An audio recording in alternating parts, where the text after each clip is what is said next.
Hello everyone, this is Afsana from আফসারিক। Welcome back to another new video. আগের ভিডিওতে দেখেইছিলেন যে আমরা ট্রিপের জন্য বেরিয়েছি। তো ফাইনালি আমরা সিমলা পৌঁছে গেছিলাম। সিমলা স্টেশনে, সিমলা টয় ট্রেনে যে স্টেশন, সেই স্টেশনে আমরা 11:30-12টা নাগাদ পৌঁছেছিলাম। আর সেখান থেকে আমাদের যে হোটেল, সেটা আসতে প্রায় 2 থেকে আড়াই ঘন্টা মতো লেগেছিলো। আমাদের পৌঁছতে 1:30-2টো মতো বেজেছিল। তারপর প্রচুর খিদে পেয়েছিল। আর এইখানে আমাদের যে প্যাকেজ ছিল, সেই প্যাকেজের মধ্যে লাঞ্চটা এক্সক্লুডেড ছিল, শুধুমাত্র ডিনার আর ব্রেকফাস্ট ইনক্লুডেড ছিল।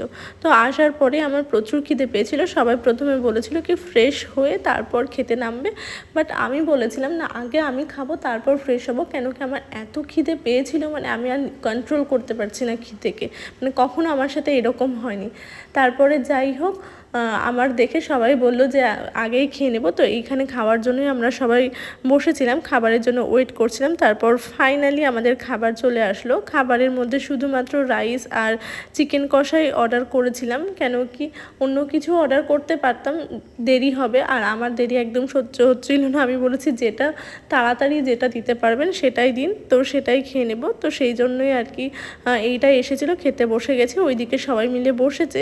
ওখানে আমাদের জায়গা হচ্ছিল না, মানে জায়গা করতে হতো। ওই জন্য আমি বলেছি না, জায়গা যে করে বসবো সেই টাইমটুকু নেই, আমাকে খেতে হবে। আগে আমি খেয়ে নিই, তারপরে অন্য কিছু। প্রচুর খিদে পেয়েছিল। আর খিদে পাওয়ার সময় যখন খেতে বসি না, মনে হয় যে খাবারটা পুরো অমৃতর মতো, এর থেকে আর মধুর কিছু হতে পারে না। তারপর খাওয়া দাওয়ার পরে একটু রেস্ট নিলাম। রেস্ট নিয়ে আমি বেরিয়েছিলাম বিকেলে, তারপর বাট সেই সময় শ্যুট করতে পারিনি, কেন কি নিজের ফটো শ্যুট করছিলাম, তো সেই জন্য। তারপর যাই হোক, এই সন্ধ্যাবেলায় আমরা মল রোডের উদ্দেশ্যে বেরিয়ে পড়লাম। আর সন্ধ্যাবেলার এই যে অপূর্ব প্রাকৃতিক সৌন্দর্য পাহাড়ের, সত্যি পাহাড়ের সৌন্দর্য এমনি অপূর্ব থাকে। আর তার সাথে এই সন্ধ্যাবেলায় এই যে লাইটের সাথে প্রাকৃতিক যে সৌন্দর্য পাহাড়ের, এটা সত্যি অসাধারণ ছিল, যেটা দেখার মতো ছিল। আর সিমলা আমার খুব পছন্দের একটা জায়গা, যেখানে যাওয়ার আমার প্রচুর ইচ্ছে ছিল, অনেক ছোট থেকে ইচ্ছে ছিল। আর সেই ইচ্ছেটা পূরণ হয়েছে। আর এই জায়গাটাকে আমি প্রাণ ভরে মন ভরে দেখছি, আর আমার পুরো দু চোখ যেন জুড়িয়ে যাচ্ছে, এত ভালো লাইট, তার সাথে পাহাড়, আর এত সুন্দর লাগছিল না, পরিষ্কার, সব কিছু মিলিয়ে খুব সুন্দর ছিল। তারপর আমরা চলে এসেছি যে আমরা উঁচুতে উঠবো। এবার অতটা উঁচুতে তো হেঁটে উঠতে সম্ভব না, ওই জন্য আমরা লিফটের সাহায্য নিয়েই উঠবো। আর ওইদিকে লিফটের জন্য এখন দেখবে সবাই ছুটে ছুটে দৌড়ে দৌড়ে যাবে, কিন্তু দৌড়ানোটা কোনো প্রয়োজন ছিল না, একটু মজার জন্যই আর কি দৌড়ে যাওয়া হয়েছিল। 2টো লিফট ক্রস করে আমাদেরকে যেতে হবে। আর লিফটে যে আগে গিয়ে সামনে দাঁড়াতে পারবে আর কি, ফার্স্ট লিফট যখন খুলবে তখন তারাই যেতে পারবে। না হলে কি হবে, অন্যরা গিয়ে যদি দাঁড়িয়ে থাকে, তারপর লিফট যদি ফুল হয়ে যায়, তখন আর আমরা যেতে পারবো না। ওই জন্য সবাই এইভাবে দৌড়ে দৌড়ে ছুটে ছুটে এসেছে। হেঁটে আসলে হতো, তখনও যেতে পারতাম, বাট একটু মজা করার জন্য আর কি দৌড়ে আসা হয়েছিল।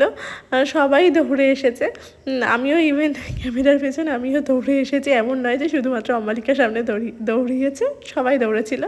তারপর একটা লিফটের পর 2টো লিফট, দেন আমরা ক্রস করে ফাইনালি মল রোডে চলে এসেছি। আর এখানে এত সুন্দর সুন্দর ফ্রুটস কেটে কেটে সাজিয়ে বিক্রি হচ্ছিল না, আমার দেখেই প্রচুর লোভ লাগছিল। কিন্তু আমার বর তো খেতে দেবে না, কেন কি সে কখনো আমাকে বাইরের কাটা ফল খেতে দেয় না। যদিও কখনোই কারোর বাইরে কাটা ফল খাওয়াটা উচিত নয়, সেটা অ্যাভয়েড করাটাই ভালো, সেটা আমিও জানি। আর এটা সবার উদ্দেশ্যে আমি বলেও দিলাম।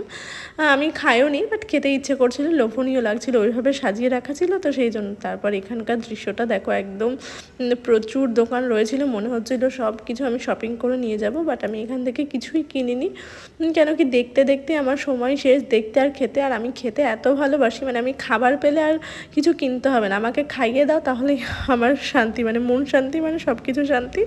তো এইটুকুই। আর আমার দেখতে এত ভালো লাগছিল চারিদিকটা, তো ওই দেখতে দেখতেই আমার সময় কেটে যাচ্ছিলো। এখানে প্রচুর দোকান ছিল, মানে সমস্ত কিছুর, এইখানে আসলে সব কিছু একসাথে পেয়ে যাবে, খাবারের দোকান থেকে শুরু করে জামা কাপড়, নিজের যা যা প্রয়োজনীয় সমস্ত কিছু এখানে দোকান ছিল। আর বেশ সোয়েটারগুলো নিত্য নতুন ছিল, ভালো লাগছিল দেখতে, কিনবো ভেবেছিলাম, বাট আনফর্চুনেটলি কেনা হয়নি। নেক্সট টাইম ফর শিওর হয়তো আবার কোনো দিন গেলে অবশ্যই কিনবো। তো এই যে দেখো কত সুন্দর সুন্দর এইখানে জ্যাকেটস রয়েছে। আমি খুব একটা সব মানে শপে শ্যুট করতে পারিনি, যতটুকু পেরেছি ততটুকুই তোমাদের সাথে আমি শেয়ার করছি। তো দেখো ওইদিকে আমার বর সামনে সামনে গিয়ে দেখছে, আর আমি পেছন পেছন হাঁটছি। তারপর আবার যেমন কাজ, আমার খিদে যেটা পাই, আমি যেটা বললাম আমার খাবার খাওয়ালেই চলবে, জিনিস না কিনলেও হবে। তো আবার সেই খাবারের দোকান চলে আসলাম। পেস্ট্রি দেখে আমার পেস্ট্রি খেতে ইচ্ছে করছিল, বাট আমার বর বলল পেস্ট্রি তো সবসময় খাও, নতুন কিছু ট্রাই করো, এখানকার নতুন কিছু। তো আমার নতুন কিছু আর কি ট্রাই করবো। তো এখানে আলু টিক্কি হচ্ছিলো। এবার আলু টিক্কিটা কেমন আমি কখনো খাইনি, আর সেটা সম্বন্ধে কোনো আইডিয়া ছিল না। ওই জন্য আমি ওই দাদাদেরকে জিজ্ঞাসা করছিলাম যে আলু টিক্কিটা কীভাবে বানানো হয় বা কীরকম। ওরা আমাকে যখন ডেসক্রিপশান দিল দেন তখন বললাম আচ্ছা ঠিক আছে, খেতে হবে। আর তাই ওদের সাথেই গল্প করছিলাম। ওদের সাথে গল্প করতে করতে খাবারটা যে নেব তার জন্য যে কুপন নিতে হবে সেটাই ভুলে গেছিলাম। তো তারপরে ওইদিকে আমার বর গেল, দেন কুপন নিল।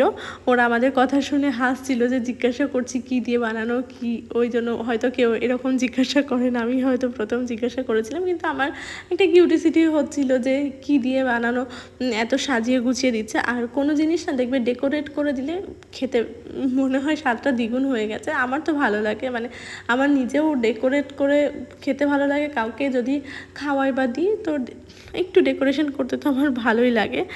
তারপরে এইখানে দেখো কি সুন্দর করে, অ্যাকচুয়ালি আলু টিক্কিটা কিছুই না, অনেকটা আলুর চপের মতো, যেখানে ওরা তেঁতুলের চাটনি আর পুদিনার চাটনিটা দিয়ে দেয় আর উপরে কাঁচা পেঁয়াজ দিয়ে দেয়, এতটুকুই। মানে আমার খেয়ে এতটুকুই মনে হলো, ওরাও যেটা বললো ওদের ডেসক্রিপশান অনুযায়ীও ওটাই মনে হয়েছে। তো আমার বেশ ভালো লেগেছে, খারাপ লাগেনি জিনিসটা। নতুন কিছু ট্রাই করলাম, তো ভালো লাগলো। ওইদিকে খাওয়া দাওয়া কমপ্লিট করে আবার বেরিয়ে পড়েছি রাস্তায়। এই যে রাস্তাটা এত সুন্দর লাগছিল না যে এই রাত্রেবেলা রাস্তায় হাঁটছি। আমার এমন ইচ্ছে হচ্ছিল না আমি এখানেই থাকি, সারা রাত ধরে হাঁটি, আমার কোনো অসুবিধে নেই, কেন আমার খুব ভালো লাগছিল। বেশ অন্ধকার অন্ধকার, আবার নিচের দিকে তাকালে লাইট, ওপরে পাহাড়, এইরকম। কিন্তু আমরা যে সময় গেছি না, এই সময় আমি শুনেছি এই জায়গাটা পুরো বরফে ঢাকা থাকে, ইভেন সবাই বলছে বরফে ঢাকা থাকে। কিন্তু আনফর্চুনেটলি আমাদের লাকটাই খারাপ যে আমরা বরফই দেখতে পাইনি, এক বিন্দুমাত্র বরফ ছিল না। আমরা ওই চার্চের ওপর পর্যন্ত গেছিলাম, ও যতটুকু পেরেছি অতটুকুই ক্লিপ নিয়েছি আর কি।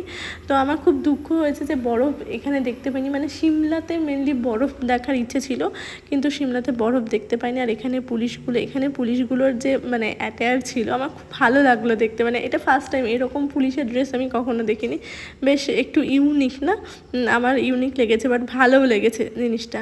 আর এইখানে দেখো চারিদিকে সবাই মিলে কত ফটোশ্যুট করছে, ইভেন আমিও প্রচুর ফটোশ্যুট করেছি একটু একটু করে। মানে ফটো তুলে যেন মন ভরছে না, এইখানে ওইখানে বেশ ভালো লাগছিল।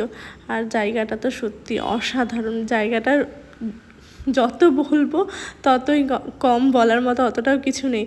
তারপর ওই যে আমি সামনে হেঁটে যাচ্ছি, এই ভিডিওটা আমার বর শ্যুট করেছিল, তো বেশ ভালো শ্যুট করেছে তো আমার বরটা, ভালো লাগছিল।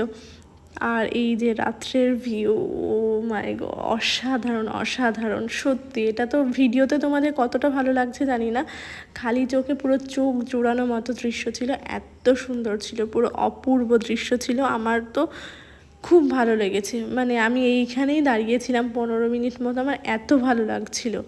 আর ওইখান থেকে ওটা একটা শিব মন্দির ছিল, যেখানেও আমাদের যাওয়ার কথা ছিল, কিন্তু রাত্রি হয়ে যাওয়ার কারণে সেখানে যেতে পারিনি। আর এখানে নারকেলগুলো কি সুন্দর করে সাজিয়ে রেখেছে, আমি কখনো নারকেল এভাবে কেটে কেটে সাজিয়ে রাখতে দেখিনি, এখানেই কিন্তু ফার্স্ট টাইম দেখলাম। আর আসার সময় এই দিক দিয়ে এসেছিলাম, যাওয়ার সময় এই দিক দিয়েই যাচ্ছি। এইখান থেকে যাওয়ার পরই আমরা রাত্রে ডিনার সেরে নিলাম। রাত্রে ডিনারে অনেক কিছু ছিল, সত্যি প্রচুর পেট ভরে খেয়েছি। তো আজকের ভিডিওটা এই পর্যন্তই, দেখা হবে পরে ভিডিওতে, টাটা।